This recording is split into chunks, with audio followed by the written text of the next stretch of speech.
kamo continue makuan ampo. Dili kakabalo nga hapit pa moabot ay ang Ginoo. Kinahanglan gid ka nga continue gid kag pang-ampo. Ug ka ubansa. Amen. Kuha, dili kita sa Roma 2:9.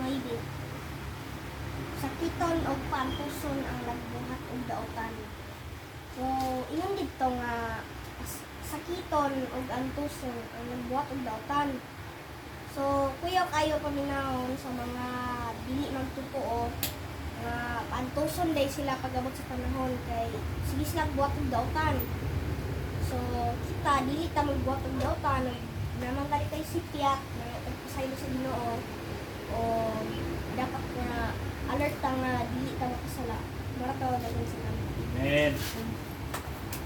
Sabi ka. Wala siya.